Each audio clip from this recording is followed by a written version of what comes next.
My name is Jeremy Devins, and welcome back to the Quiet Mind Astrology Podcast. And today we'll talk about the sign-by-sign horoscope for the solar eclipse that's happening in just 8 days. And I'll talk about how this affects you personally. So you want to know your rising and moon sign in the sidereal Vedic astrology system. If you don't already know that, go to quietmindastrology.com, get your free birth chart, and that will help you follow along in today's episode. Listen to both your rising and moon sign. So if your moon is in Capricorn and your rising is Aquarius, listen to both of those and you'll understand what areas of life this eclipse is affecting for you and how you can best work with it. And it's happening on Saturday, October 14th. A little bit a ways from when I'm recording this. So that is the day that you can really feel the effects of this. And as I said last week, on the day of the eclipse, it's a good day to lay low, plan to do as little as possible and just be, and maybe do some self-care or things that are more nourishing and supportive for you.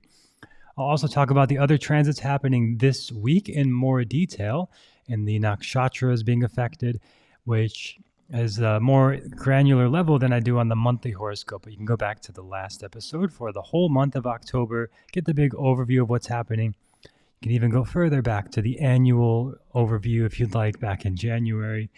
And that is just a couple months away already. 2 months from now in December, on December 12th, I'll be hosting the Mindful New Year event, one of my most popular offerings every year, and people love it. We go through the whole year ahead, all the major transits. You get a whole calendar for the year ahead.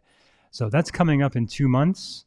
And tomorrow, actually, we're starting the next Vedic astrology mentorship. The enrollment's closed on that, but we've got an amazing group in there. It's always super fun and exciting. And the excitement is off the charts right now. Everybody's having a blast going through the first modules. And I will be offering another mentorship class next year. So if you're interested in going really deep in your astrology studies and being a certified Vedic astrologer, that will be coming up again in 2024. Can you believe I'm saying that already? 2024, we're just a couple months away. And then the next mentorship will be opening next year. So I want to talk about, first of all, if you're watching the video, I'm not wearing a shirt because power went out here in Oaxaca, where I'm staying in Mazunte. And that's kind of a normal occurrence, but fortunately I have a laptop and battery power and prepared for this. So I'm recording this, not going live on YouTube today, but I'll be posting on all the platforms and YouTube. But yeah, wearing no shirt is kind of a way of life here in Mexico, and wearing like swim gear and everything, especially here on the beach. So it's very normal, but on the YouTube and internet, not as normal. But yeah, the power is out, but the windows are open. I got a great breeze. I got a great view. And if you follow me on Instagram, I'll show that beautiful view I get to work from here. And all the memes as well. If you're not following me on Instagram, you're missing out on so many good astrology memes. Very happy with my work there. Quiet Mind Astrology on Instagram is where you can follow me. So we are in the eclipse season. We are in the 6-week cycle. And 2 weeks before the first eclipse, 2 weeks between eclipses, and then 2 weeks after the second eclipse. The 6 weeks is a portal, a time of transformation, major life changes. What specifically? We'll talk about that today with the sign-by-sign horoscopes. But for everybody, you can think back to what was happening on April 20th and May 5th when we went through the last eclipse season. What major life changes did you make? And what of those stories are coming to a conclusion? You can even go back to the archives on those episodes, the sign-by-sign horoscopes there, and hear what was going on, where the astrology was impacting you, and then reflect on what choices you've made since then, what growth you've experienced since then, and what sort of story is coming to a conclusion in your life now as you move forward. This is a powerful time to pay attention to the synchronicities and the dreams and the intuitions that come up, the symbols, the patterns. Maybe you listen to a podcast and you hear a certain phrase, and you watch a show, you hear the same phrase, you have a conversation, you hear that phrase again. These are usually good breadcrumbs that there's something there for you to explore in that direction. And something that is maybe a lesson being taught. I've been having very vivid dreams the last few nights as we're now in the eclipse season, which I have not had in quite a while. So I really wish I wrote those down because they really stood out and they go away immediately. But I've done a lot of dream alchemy work. I've talked about this in the past. I think that is some of the most powerful work because we are storytelling species. Humans, we love to sit around by the fire and tell stories, and now we do it with movies and podcasts and all this. But we learn so much through stories, and so much of the Vedic teachings come down through stories. And I'll talk a little bit about the story of Chitra Nakshatra today because that's where the eclipse is happening. And I talk about this in the mentorship too.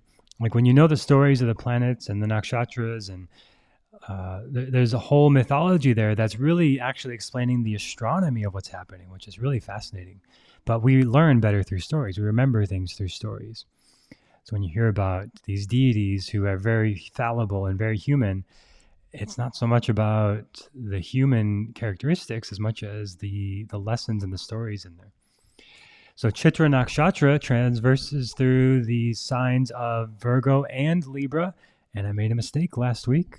I will tell you anytime I make a mistake, so you're clear on that. But last week I talked about the eclipse happening in Libra. It's actually in Virgo still, but still in the nakshatra of Chitra. So you can think of the nakshatras as 27 smaller signs.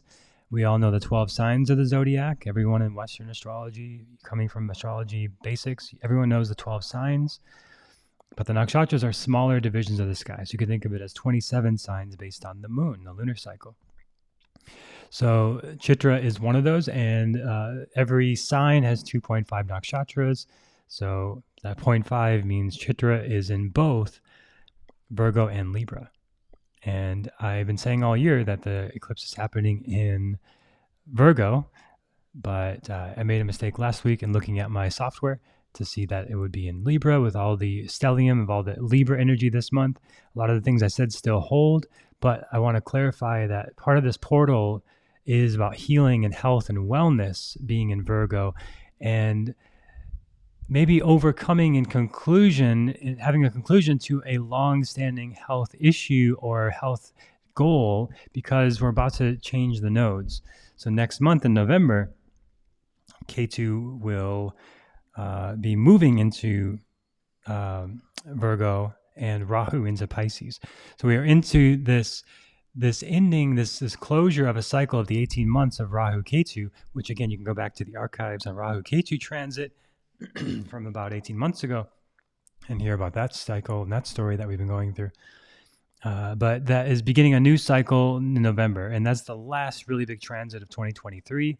So we're in this last big cycle of big changes of 2023 from now until the end of November. And then December is going to be a much smoother month. After a lot of retrogrades, a lot of challenges, December will be generally a very auspicious, favorable month overall. But there's still some old issues to address. Me personally, I'm moving. I know a lot of people going through moving, big life changes, big decisions right now in this eclipse portal. And nothing to be afraid of. It's like life is constantly changing. Change is inevitable. It's the only constant. So the transits, everything we're tracking here on the podcast, it's constant change. So when the eclipses come up, sometimes people get a little worried. Like, am I going to make it through this eclipse? Will the relationship make it through this eclipse? Am I going to have to lose this or move or change this? Maybe. There's always possible positive, negative, and neutral expressions of everything. But it is definitely change. And the change can be willing or unwilling. It can be in the flow of life or against the stream of life. But ultimately, we get to choose how to work with it. And what we resist persists and makes it more painful.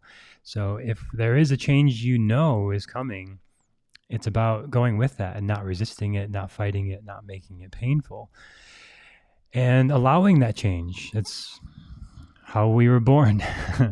A lot of things that were not in our conscious decision, and a lot of changes happened. And it's how we will evolve, how we will ultimately perish. It's just a constant series of changes. And in 100 years, everything you own will not be yours anymore, unless you're under 20. Maybe you make it to 120. But that's just the nature of the universe. So nothing to be afraid of here, but there is potential positive, negative, and neutral energies. I'll talk about how you can work with them today. The first, what is Chitra? Chitra means brilliant, and it's personified in the mythology of the Vedic tradition as the celestial architect, the painter and architect and artist named Vishvakarma, the divine craftsman of the gods. So this is the deity, the figure of history and Vedic tradition who is responsible for creating heavenly palaces, chariots, and weapons for the Devas, the celestial beings, and considered a creative genius. Designed and built magnificent palaces for the gods, adorned with intricate, beautiful artwork, sculptures, and decorations. It's one of the most renowned creations of Vishvakarma is the chariot for Lord Surya, the sun god. We talk about the sun. It's depicted as a charioteer with 7 horses representing the 7 days, the 7 chakras, all sorts of deeper meaning in all of that. But the chariot itself was created by Vishvakarma, which is essentially Chitra Nakshatra.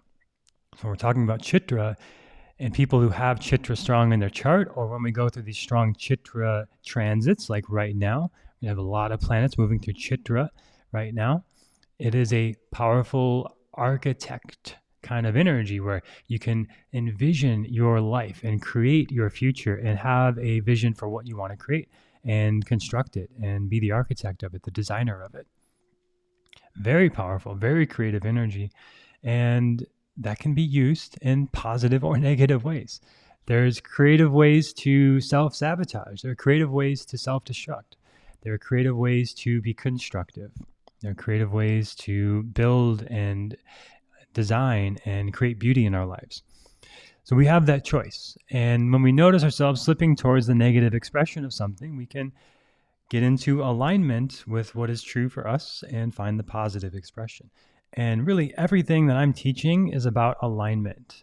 It's about, I think everybody has unique gifts and skills and challenges. And the alignment is about aligning with those gifts and skills. And there creates a sort of harmony and resonance in our bodies and our minds and our lives. Now, this is most obvious and most gross, in a sense, in yoga practice. Like you can see it in the body. You can see the alignment of triangle pose or down dog or warrior 2.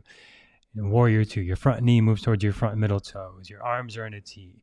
Your hips are opening out to the side. All right, all these alignment cues that we do in yoga practice, and I teach in yoga and quiet mind yoga, as many of you know. That is the body. And through the body, now we become more of a vessel, right? When your body is tense and sore and you find difficulty getting upright posture and alignment in poses and shapes, limited range of motion, non-optimal movement patterns in the body through repetitive stress or injuries or whatever, that all limits our alignment. That limits the ability of life to flow through us. Quite literally, I talk about it in yoga as turning the lights on.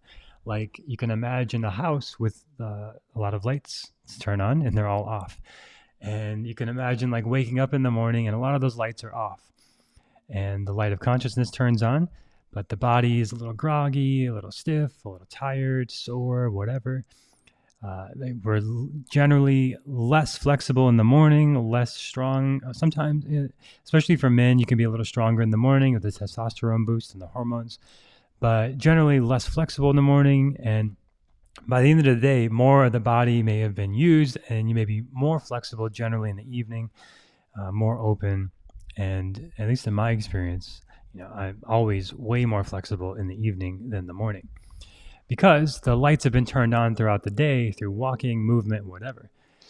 So I think of this as yoga is a practice of turning the lights on in your body. And literally that's what happens, and the neural pathways light up. There's more electricity, more mind-muscle connection happening, more muscle fibers recruited, and more flow of current, of electrical current, of energy in the body.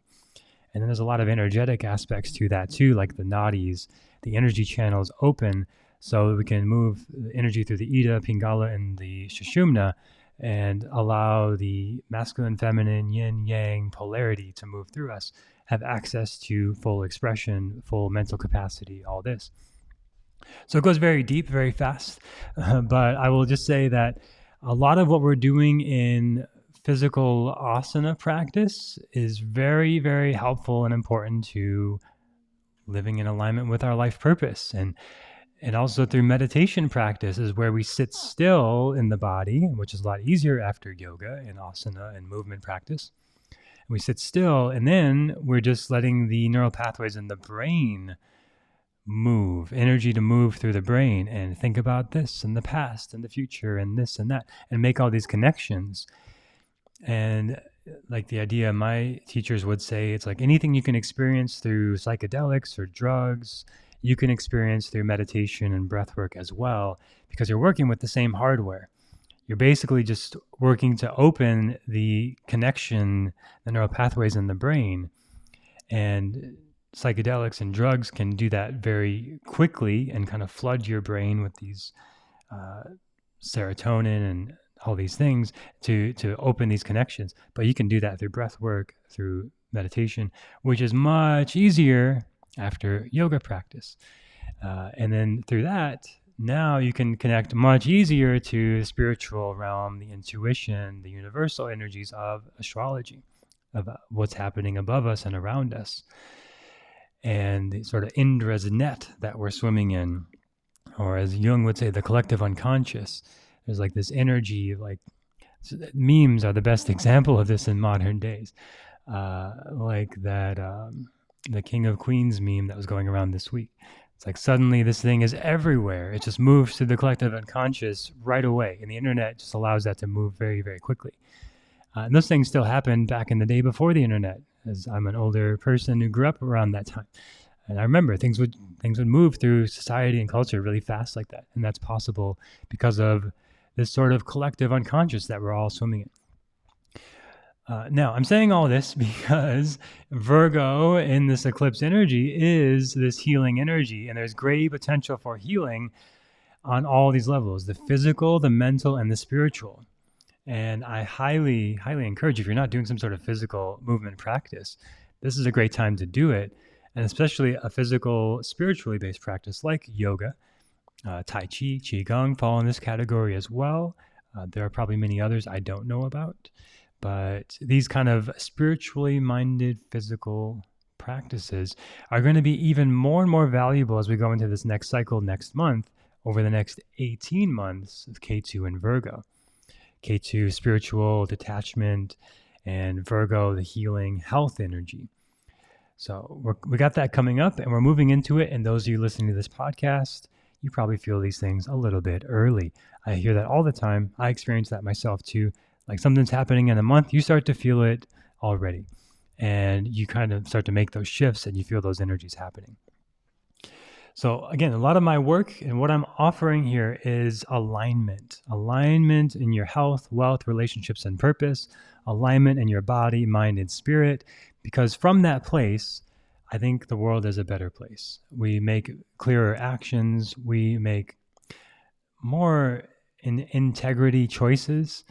Like, it's hard to imagine if every politician was doing yoga, meditation, and aligning with the spiritual energies every day.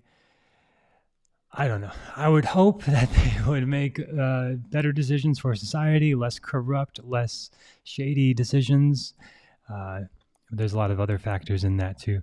But I think a world where people are making these more in integrity, alignment, more positive expression choices of the energy potentials, that's a world I'd like to be a part of, and I'd like to help create in some small way.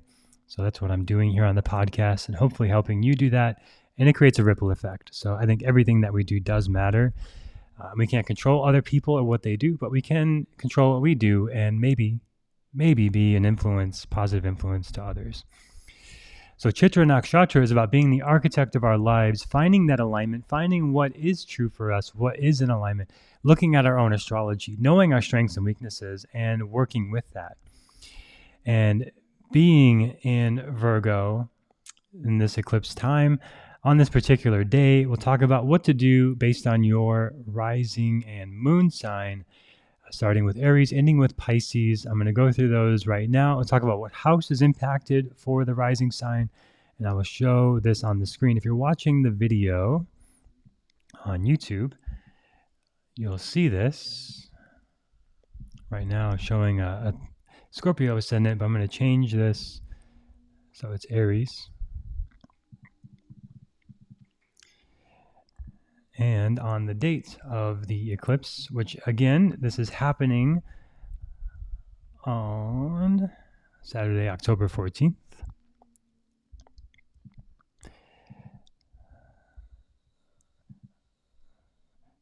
So as you'll see, there's the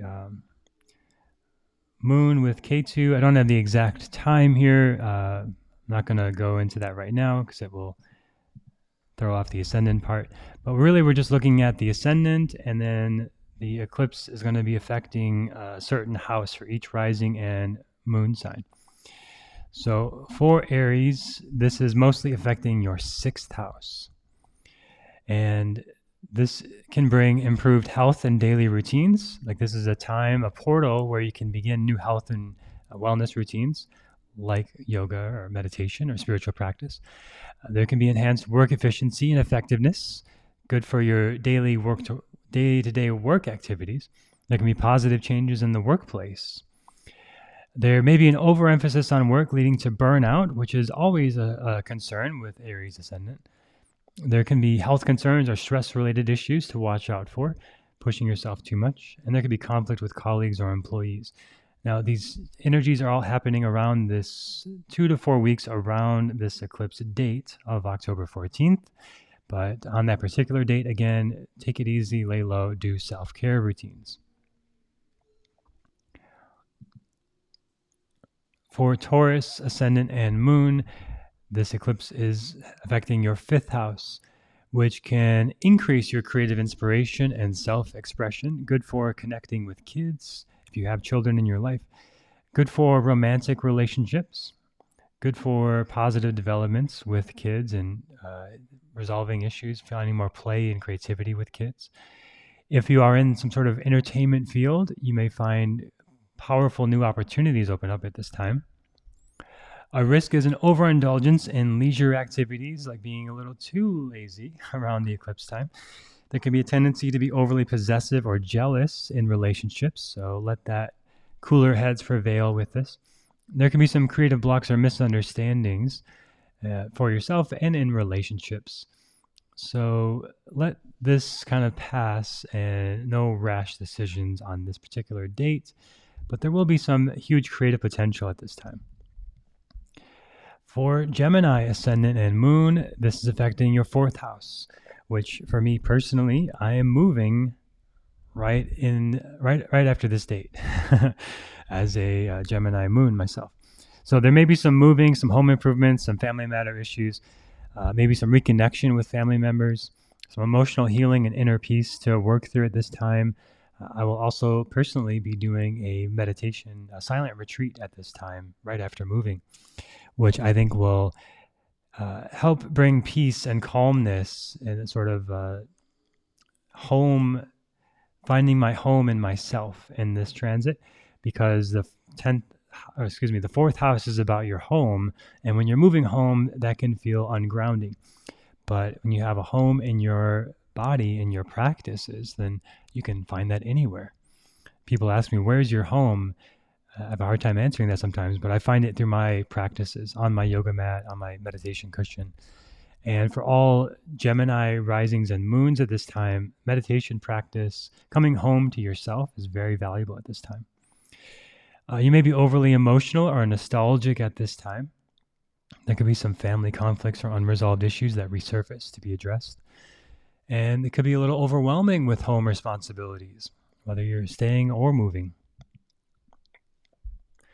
For Cancer, moon, and ascendant, this is affecting your 3rd house, which can improve communication skills and learning opportunities. This is a powerful time where you may learn new skills, or find new opportunities to learn new skills, particularly around business and marketing and communication. You could have meaningful conversations and connections in your life, very powerful connections and conversations. Positive developments in local community or with siblings, especially if you have younger siblings. There's a risk of information overload and feeling scattered, risk of miscommunications or conflicts with neighbors, and some difficulty in concentrating on important tasks at this time. But do things to really nourish yourself and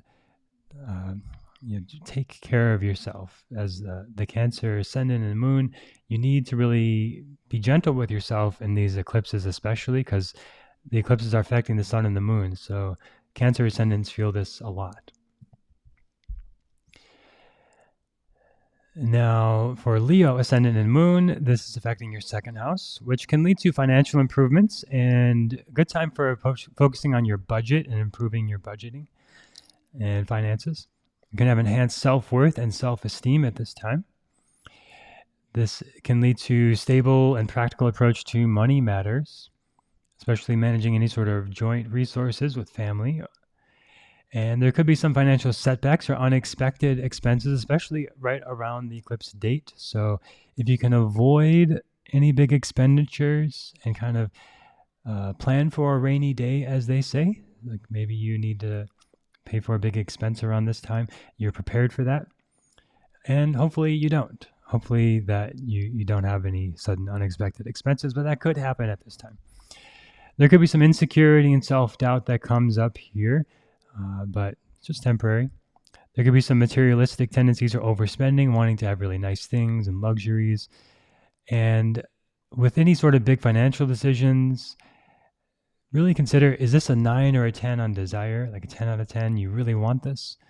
And wait a day. If it's still a 10 out of 10, like 2 or 3 days later, okay, go for it. But if it's really not, and it's really just like an impulse thing, maybe better to let it go.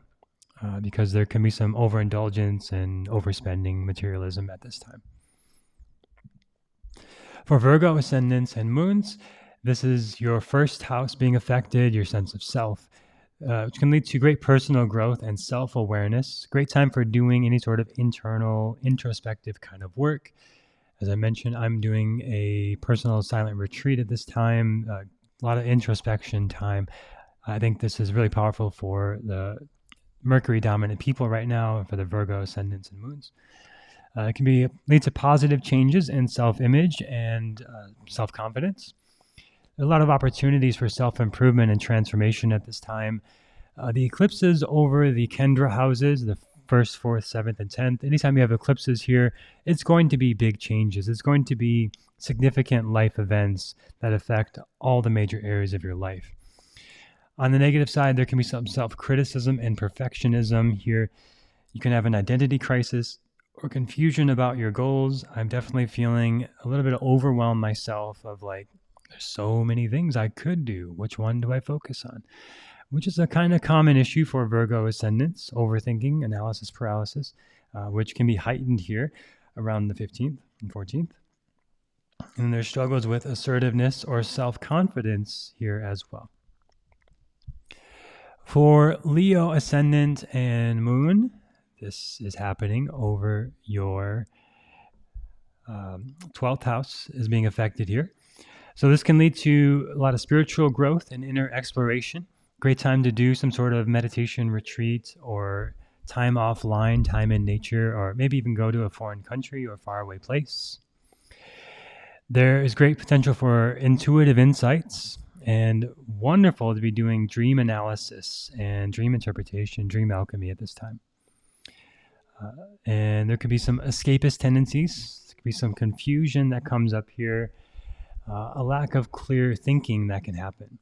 There can be some difficulties in making practical decisions. You could be too much in the ethers here at this time. It may help to have somebody a little more grounded help you make important decisions around these days. You may feel disconnected from the outer world. This is a relatively high energy, almost out of body. So be prepared for that and do things to stay grounded, especially if you're in the northern hemisphere, eating grounding foods, sweet potatoes, root vegetables, doing grounding practices like yin or restorative, and avoiding things that bring you too much higher, like Kundalini yoga or intense breath work, or psychedelics or anything like this, because you're already going to have a lot of high spiritual energy that your work may be to help ground it, to make it practical. For Scorpio ascendants and moon, this is affecting your 11th house, strengthening of friendships and social connections. It's opportunities to join new groups and organizations and have deeper bonds with like-minded individuals. This time can lead to huge opportunities in increasing your income. But on the particular day, the 14th, just take it easy. Don't get too excited. Don't make any massive quick turns in your life. If it's really legit, it will be there in a couple of days. So no panic or worry about this. There can be some social conflicts or misunderstandings here, some drama in communities. There can be some difficulty in letting go of unhealthy friendships, some necessary changes to be made here, a portal you're going through around social ties. You may feel isolated or disconnected from others, but that will change, especially for Scorpios. No big deal. It'll come and go pretty suddenly, pretty quickly. For Sagittarius ascendant and moon, this is affecting your 10th house, which leads to advancements in career and public image. You could set and achieve new career goals at this time. This can lead to huge breakthroughs of new ideas and visions in your career. There can be positive changes in your professional life, huge opportunities in career. Again, as I mentioned, the Kendra houses 1, 4, 7, and 10 are the most dramatic effects of the eclipses. So you can have huge breakthroughs in your career if you've been stuck thinking about what's next, looking at new opportunities. Those opportunities are coming up here through this eclipse season over this 6-week cycle. And it's important to be mindful, a little bit careful about the decisions, not rushing into it. But you will certainly need to make some sort of career shifts and adjustments of your role in society, of how you're serving, what your dharma is. And doing some introspective work around this can be very beneficial. Now, this may show up as some career setbacks or challenges and things that have you question, is this the right path? And that questioning is actually a gift. And that contrast of, is this right for you, is good. It's a good thing. So work with it, go into it. The way out is through, not avoiding it, not fearing it, but welcoming those questioning moments, those setbacks, those challenges. There can be struggles with authority figures. There can be overwhelm with work responsibilities. This is all here for your growth. For Capricorn ascendant and moon, this is over your 9th house, giving you possibilities for new horizons in your life in all senses of that. Maybe you move, or you get to travel to a new place. You get to explore new philosophies, new spiritual teachings, new personal growth paths. Maybe you're considering a higher education degree, depending how strong your 9th house is. You may want to get some letters behind your name. With this eclipse, you're thinking about what is your educational path? What's next for you? What are you learning? How are you growing? And great time to be a student and explore some new course of study, whether in the spiritual or the practical, any sort of educational path, very favorable. And spiritual growth and knowledge can be very heightened at this time. So you may encounter very beneficial teachers, brilliant teachers. There's a risk here of overextending yourself and taking on unnecessary paths. And I see this a lot, and this is more of a personal opinion, but I don't have a very strong 9th house, so this says more about me than anything else. But I've seen over the years a lot of people who go to school, go to get a higher education degree, thinking that will somehow lead to more income or more fulfillment or something that they want, and it doesn't. So they finish it and they're kind of back where they started, and then they go for another one and another one. So this could happen if you have Rahu in the 10th house, the 9th house. If you have Rahu in the 9th house in your birth chart, or if you have a lot of planets here.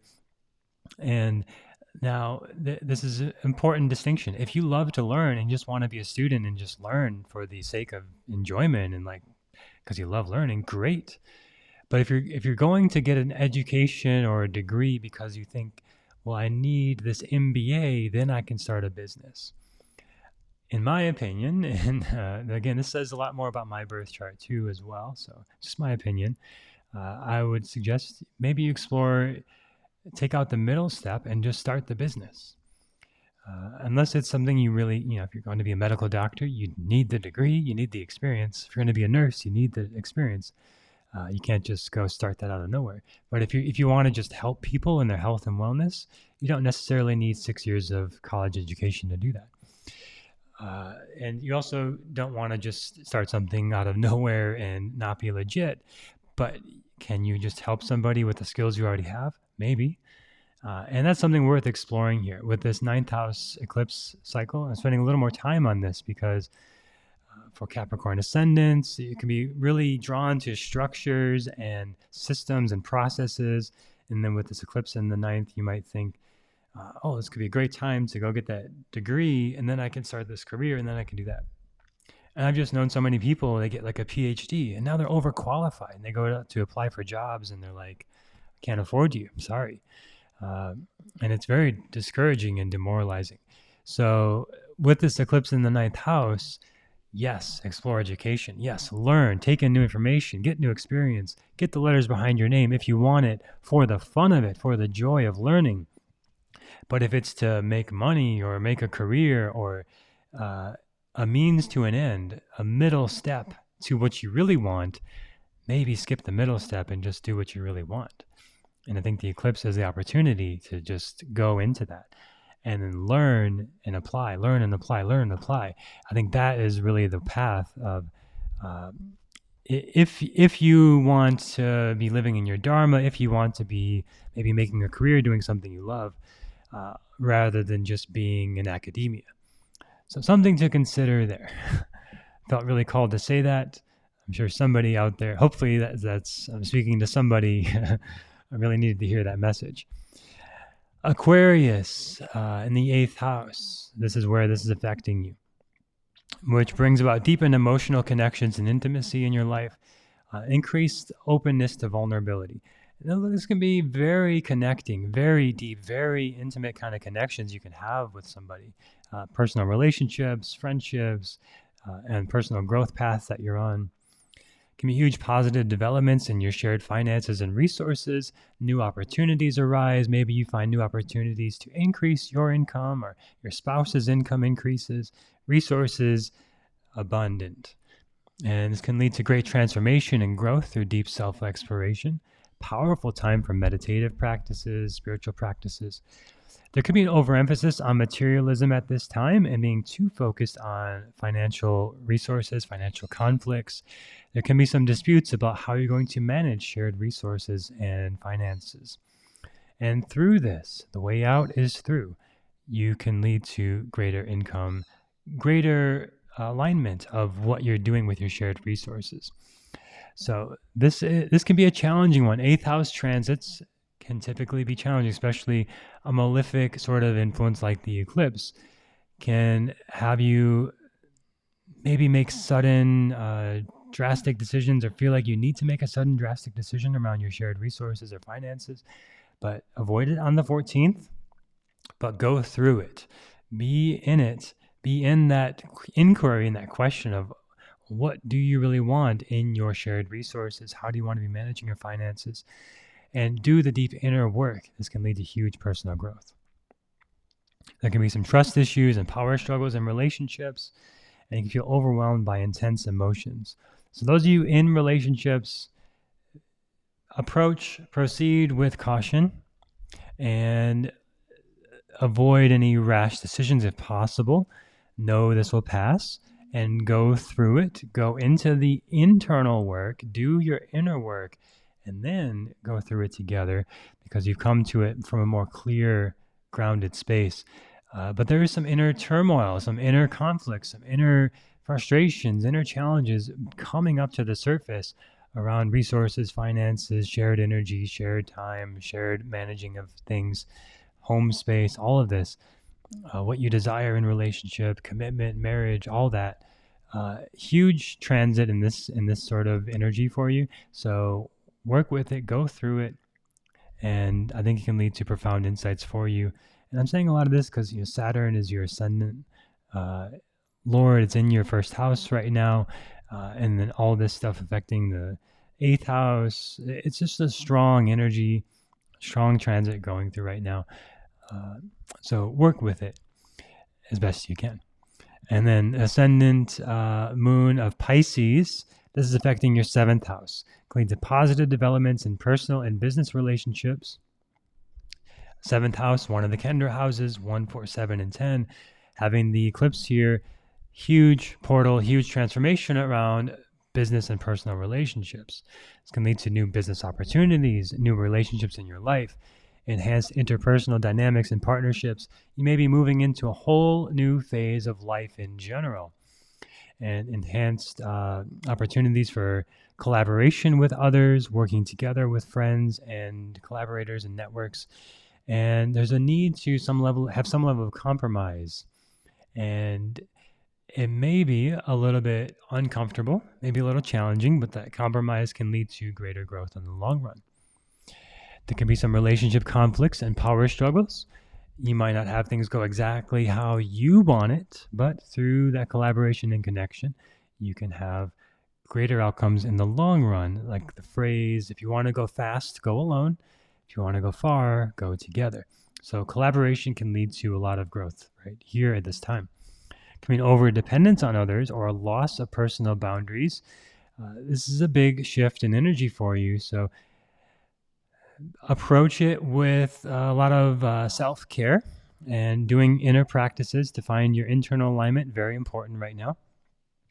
And there can be some challenges with legal or contractual matters at this time. So if you can avoid signing contracts on the eclipse dates, that's ideal. But this will resolve by the end of the eclipse season. So no big deal. All right, so that's our look at the eclipse, solar eclipse, October 14th, for all the rising and moon signs. Now let's talk about what's happening this week. Starting with October 11th, Tuesday, October 11th, the sun into Chitra Nakshatra, which I will show here on the South Indian chart. We see sun's in Hasta in the first part of the day. And if I jump ahead a few hours, we see sun move to Chitra in the bottom right corner. With Mercury conjunction there as well. So sun in Chitra for 2 weeks from October 14th until early November. Enhanced creativity and artistry, attention to detail and meticulousness, improved problem-solving skills. Remember, Chitra is the architect, the sun, the chariot that Chitra created. So this is a very creative, visionary, powerful time. It's potential for over-criticism and risk of conflict over aesthetics and temptation towards vanity and superficiality. Easy to avoid these things, though. Also on Tuesday, October 10th, we have Pluto in Uttara Shada, which is ongoing. And now, I'm saying that because Pluto went direct. That's right. So Pluto went direct on October 10th. Moving forward on these deep subconscious patterns, as I mentioned through the monthly horoscope, Pluto is going through the big, long 20-year cycle. So increased resilience and determination on a personal level, enhanced leadership qualities and ambition and drive. Pluto's with our subconscious motivations, empowered focus on long-term goals. So you've been struggling with this image of the rider and the elephant I love. If you've never read this book, The Happiness Hypothesis by Jonathan Haidt, it's a great book on happiness. And the metaphor he uses in there is the rider and the elephant. So you put a little boy riding an elephant, and the boy wants to go left. But if the elephant does not want to go left, the boy is going to go wherever the elephant wants to go. If the elephant wants to go right, we're going right, no matter how much the boy tries to turn left. Now, the boy in this metaphor is our conscious mind, and the elephant is our subconscious mind.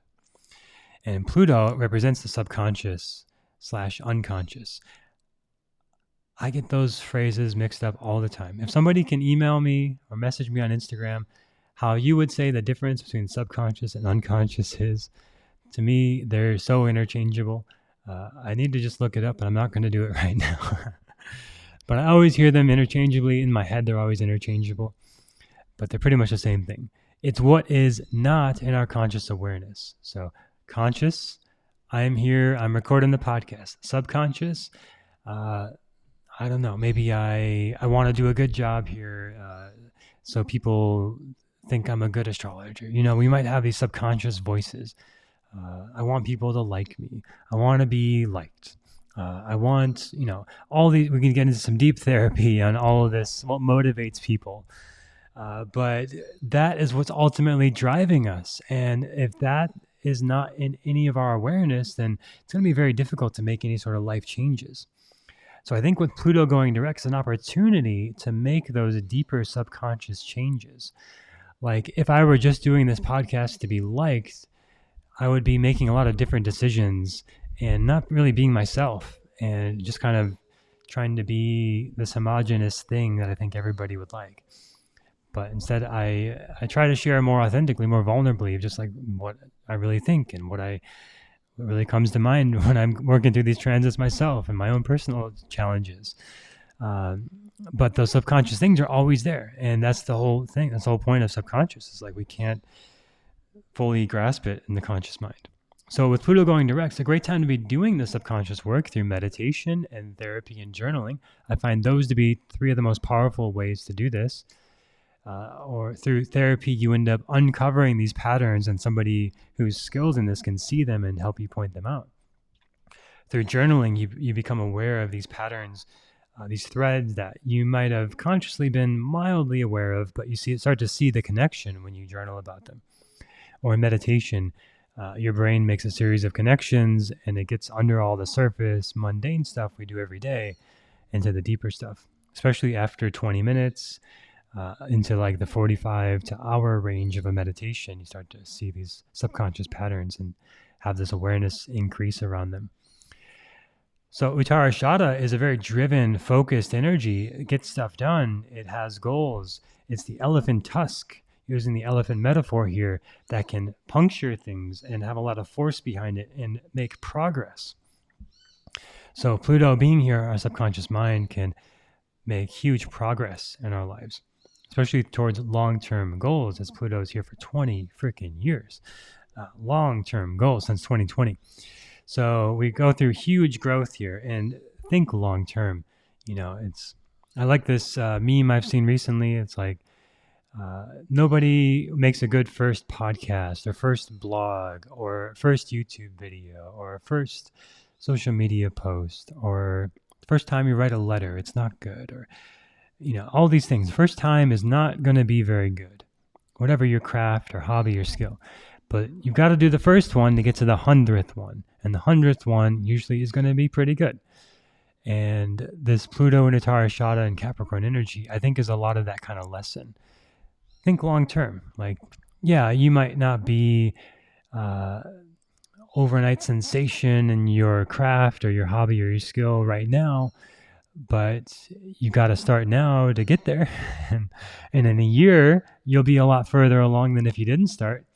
Or as they say in the Chinese proverbs, the best time to plant a tree was 20 years ago, but the second best time to plant a tree is right now. So now's the time. Pluto and Uttara Shada going forward, great time starting October 10th. We're still in this long story here. If there's a seed you want to plant, a story you want to move towards, now's the time. We're only at 3 degrees in this Pluto transit. We got a long ways to go, to get through those 30 degrees. And we've been here since 2020. So moving along, Friday, October 13th, Mars and Swati Nakshatra you see here in Libra, conjunct with Ketu. People get all hung up about this Mars and Ketu transit. It is not that big of a deal. It happens all the time. Chill out. I don't know why people want to get into the doom and gloom with astrology. Historically, astrology, and especially in the Vedic tradition, they just wanted to know the bad stuff. It's like, yeah, whatever about the good stuff. Tell me the bad stuff. Tell me the things to worry about. Which is more to say about the Vedic culture and history. It's quite different than Western culture now. In the Vedic culture too, you want to know the end of the story first, and then you get to kind of unravel, like, how did we get there? Sometimes that will happen in Western storytelling, but usually The last thing you want to know in Western culture is the end of the story, the spoilers. So our whole culture is based on like, let me go through the experience, let me learn it as I go, and then get the sort of epiphany and the, oh wow, the surprise at the end, or the clarity, the realization. But the Vedic tradition is a lot different of like, here's the bad thing that's going to happen, get ready. Or here's the end of the story, here's how we got there. But the Western culture is very different, and my personal approach, my personal experience and understanding with this is everything has a possible positive, negative, and neutral expression. Yes, there are more malefic influences, and yes, Mars and Ketu are considered malefics. As a quick refresher, what are the malefic planets, grahas? Saturn, Mars, Ketu, and Rahu are considered malefics. So any placement, any transit of those is considered by default more on the negative expression, but that's just one of countless factors. So I would never say that they're always malefic, always negative energies. The great benefics, Jupiter and Venus, generally on the favorable expression in their transits, but they can be canceled out. There can be other issues and factors involved. So it's not that simple. I think it's an oversimplification to think Mars and Ketu is going to be so bad. And particularly here, Mars and Swati, pretty positive placement. So in Libra. So there's an increased drive and energy for social activities and networking, great for social energies. Enhanced ability to adapt and negotiate effectively, social contracts, business deals, things like this. Favorable for starting new projects and initiatives that require diplomacy and working together and collaborating. Teamwork makes the dream work. Mars and Libra is all about that, especially in Swati. And yes, there's potential for impatience or restlessness in social situations. There's a risk of being overly indecisive due to considering multiple options and overthinking things, especially with all of the Virgo energy this month. And there is the possibility of conflicts arising from a desire to maintain balance and fairness, which is the stereotypical indecision of the Virgo energy. Mars, the warrior, wants to take action. Libra wants to think about what's fair and just for everyone involved. And that can lead to sort of bureaucracy and things like we see a lot in politics, and the sort of needing to please all sides, end up pleasing nobody. And that can happen with Mars and Libra. But overall, it is a very favorable energy. And on a personal level, it can bring a lot of passion and excitement to relationships and friendships and connections and social responsibilities. Then the next transit is the next day on October 14th, which we talked about, the solar eclipse. Also on October 14th, Mercury moves into Chitra, as you see in the bottom right, meeting the sun in Chitra. Mercury is exalted in Virgo, its most auspicious placement. And here it is conjunct with the sun, bringing the sun into that energy. The Mercury is combust here for part of this transit within the 5 degrees of the sun. So it's overshadowed. So when that happens, the sun energy is kind of predominant, kind of burn you out. So you want to be careful around the 14th of burnout, especially mental burnout, overthinking, overanalyzing things, and over-communicating things, analysis paralysis, over-processing things. These are all concerns to be aware of here. And overall, though, it is very favorable energy. And it's only here for 8 days, Mercury and Chitra. So use this time wisely. You can learn a lot. It can really improve your communication and negotiation skills. It can be very creative, have great attention to detail. Be very favorable for planning and executing intricate projects. Those of you in the astrology mentorship, as the Virgo person myself, I made the program start at this time. A lot of my approach is about being in the logical analysis part at the beginning and then getting into the intuition towards the end. So if you're learning a complex subject like astrology or anything that requires deep analysis and research, very favorable around October 14th for the week after that. And then it'll move on and we'll move into the more intuitive kind of energies after that. But great week for learning and education. Potential for overanalyzing, being overly critical, potential for being overly focused on perfectionism, and potential for being judgmental in communication. Be kind to yourself, be kind to others. How you treat others, how you treat yourself, same. If you're critical to yourself, you'll be critical to others. If you're compassionate with yourself, you'll be compassionate with others. And if you wouldn't talk to your friend like it, don't talk to yourself like that. If you wouldn't judge and criticize and be perfectionist about a friend, don't do it to yourself. There's a natural sort of cycle there that happens, and you're a good person. Underneath all the layers, we're all, doing the best we can, and the world needs your unique gifts. And when you are in alignment, you have so much to offer, and I hope that what I share here on the podcast helps you connect to that. And the last thing I want to touch on is also on October 14th, the big day of shifting energies, Saturn retrograde in Dhanishta for 21 days. It's going to be moving direct pretty soon here. Opportunity for deep self-reflection and internal growth. Good time to be doing some sort of meditation practice.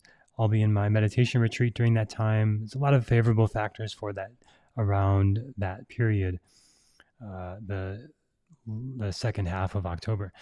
A chance to reevaluate long-term goals and ambitions, also with the Pluto Natara in the Chitra visionary energy. This is a great month to evaluate your goals.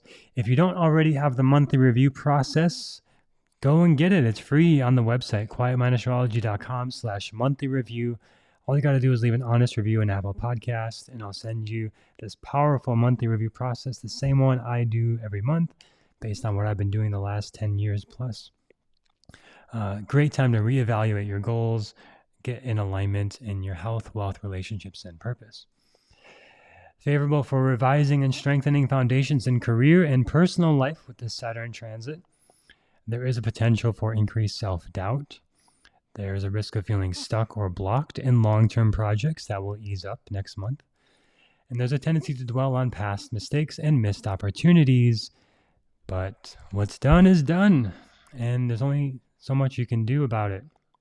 Ultimately, it's how you choose to put your attention in the present moment. And Saturn has us look within, and Jupiter retrograde as well. All these retrogrades we've been going through, great energy to go within, but we're starting to come out of this retrograde energy. We're starting to move forward. We move forward with Mercury, with Venus, and now we're going to move forward with Saturn. Pluto's moving forward this week. So we're starting to move forward into the next year. 2024 is just around the corner. We're moving in that direction, and the introspective time, still good, still favorable, especially in the second half of October. But then we can start to really move forward in what we want to create in the next year ahead. I'm going to say it again, 2024. Start getting used to that word. We're already there, and it's already happening. So it's coming up, and in 2 months, I'll be doing the next Mindful New Year, where we'll look at all the big transits for the year ahead, the eclipses, the retrogrades, all of the above, and how to plan for that. I love doing that workshop, and I'll be doing one in person in Austin, Texas. If any of you are in Austin, Texas, I'll be doing one there, a live in-person Mindful New Year in December. More details on that coming soon. But that will be the next big event I offer now that the mentorship is underway.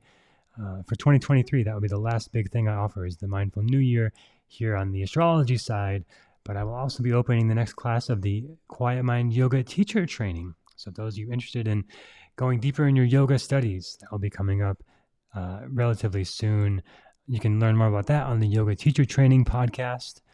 Those of you who love to learn yoga and practice yoga, even if you're not a teacher yet, I think you'll find a lot of value in that podcast.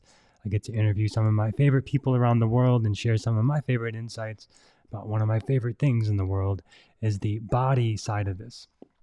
Here on this podcast, we're all about the spirit side of things. The yoga stuff I do is all about the body side of it and the mind as well. So body, mind, and spirit. What more could you ask to work on and explore and enjoy and learn about through life? I love getting to share all this. Hope you find it helpful. Leave a review in Apple Podcasts. Get the monthly review process and get your free birth chart if you don't have that already. Get the free weekly horoscopes on the website. If you're getting the emails, you'll see this today. I'm sending out a long write-up about all these transits, everything I talked about here on the podcast, and every week with the Friday forecast. right to your inbox at quietmindastrology.com. You can sign up for that for free, get it every week. And thank you for sharing. Thank you for listening to the podcast. Share it if you find it helpful. I think you'll probably know somebody in your life who's interested in nerding out about astrology with you through the Vedic sidereal system, which is true to astronomy, so we can get synced up with the alignment of the actual stars and planets and not where they were 2,000 years ago. So we can get in alignment with our bodies, mind, and spirit. And look forward to sharing more with you next week here on the Quiet Mind Astrology podcast. We'll be celebrating the 5-year anniversary of this podcast. So if you have any feedback for the podcast, this is a good time to leave a review as well. If you want to share some of your favorite things about the podcast, I'll be reading some of the reviews next week for the 5-year anniversary. So I'd love to hear your feedback, your thoughts on the 5 years of this podcast, and look forward to many more years to come. So hope you have a great week. Look forward to sharing more with you next time on the Quiet Mind Astrology podcast.